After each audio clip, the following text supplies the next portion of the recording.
నమస్తేనా. నమస్తే. ఏం పేరన్నా? నా పేరు సహదేవ్. జూబ్లీ హిల్స్ ఉప ఎన్నికలు ఉందన్న కదా, అవును. ఎట్లా ఉందన్న పరిస్థితి? జూబ్లీ హిల్స్ పరిస్థితి ఎలా ఉంది? ఎవరు గెలిచే అవకాశం? ఇప్పుడు కాంగ్రెస్ పార్టీ అభ్యర్థి నవీన్ యాదవ్ గారు గెలిచే అవకాశం ఉంది. అంటే ఎందుకంటే కాంగ్రెస్ పార్టీ అభ్యర్థి నవీన్ యాదవ్ గారు ఎలాంటి వ్యక్తి అయినా?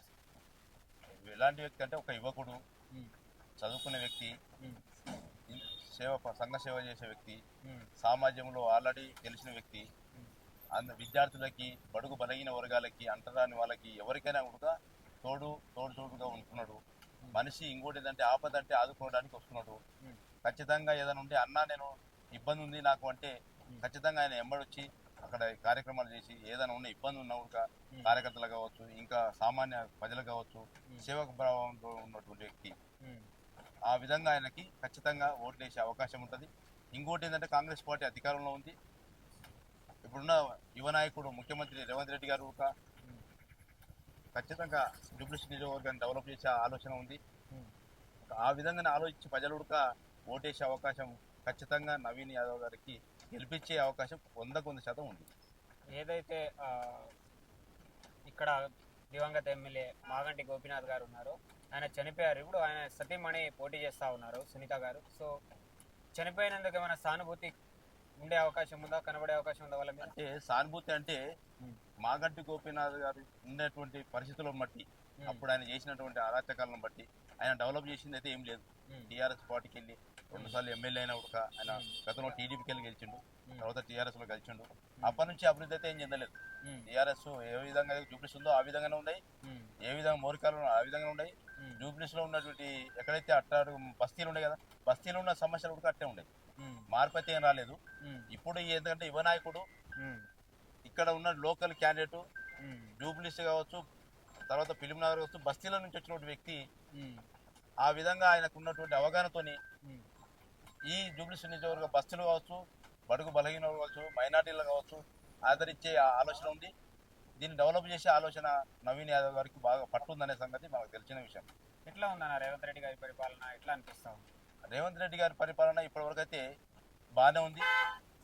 ఇంకోటి ఈ రోజులో రైతు బంధు పడుతున్నాయి, తర్వాత ఇంకేంటి రుణమాఫీగా చేసిండు, ఫ్రీ బస్ ఉంది.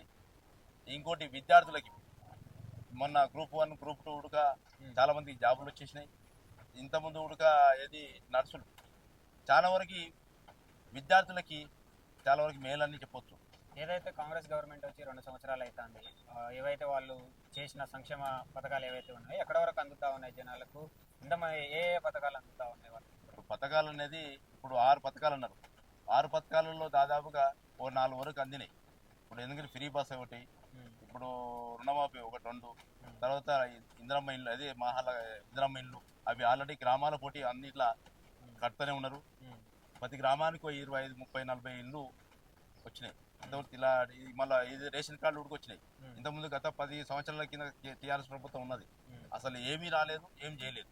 అయితే ఇప్పుడు ఎవరైతే కాంగ్రెస్ అభ్యర్థి నవీన్ యాదవ్ ఉన్నారో ఆయన రౌడీ షీటరు, నేర చరిత్ర ఉంది ఆయన అన్నట్టుగా అటు కేటీఆర్, హరీష్ రావు ఇట్లా మాట్లాడుతున్నారు.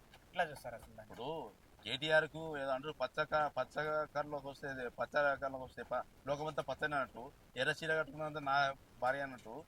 నాకు ఎందుకంటే కేటీఆర్కి తెలియదు.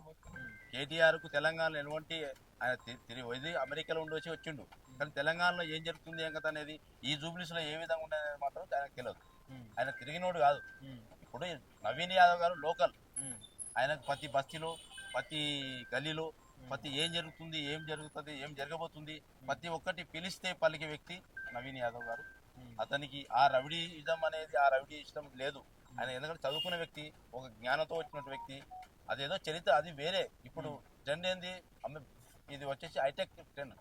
పిల్లలంతా ఇప్పుడు అంత ప్రతి యువత కూడా చాలా యాక్టివ్గా ఉన్నారు. ఎవరు ఎటువంటి వాళ్ళని చూసే రేపు ఓటు, డాక్టర్ బాబాసాహెబ్ అంబేద్కర్ ఏమన్నాడు, ఓటు వేసే ముందు ఒకసారి ఆలోచించండి, గుండె మీద చేసుకొని ఆలోచించండి. మీకు పరిపాలన ఎవరైతే అందిస్తారో, మీకు అందుబాటులో ఎవరైతే ఉంటారో వాళ్ళని చూసి ఓటు వేయమని చెప్పినటువంటి వ్యక్తి. కాబట్టి ఆ స్థానంలో చూస్తే బీసీ నాయకుడు, బీసీ వర్గాల నుంచి వచ్చిన వ్యక్తి, నేను ఈ బస్తీకు ఈ జూబ్లీస్లో ఉన్నటువంటి బాగా అడుగడుగులు తిరిగినటువంటి వ్యక్తి, అన్ని సమస్యలను తెలిసిన వ్యక్తి.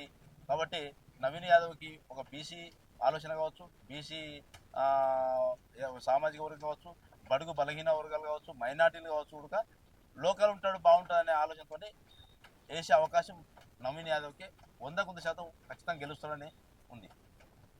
Subscribe us and press the bell icon for more interesting updates.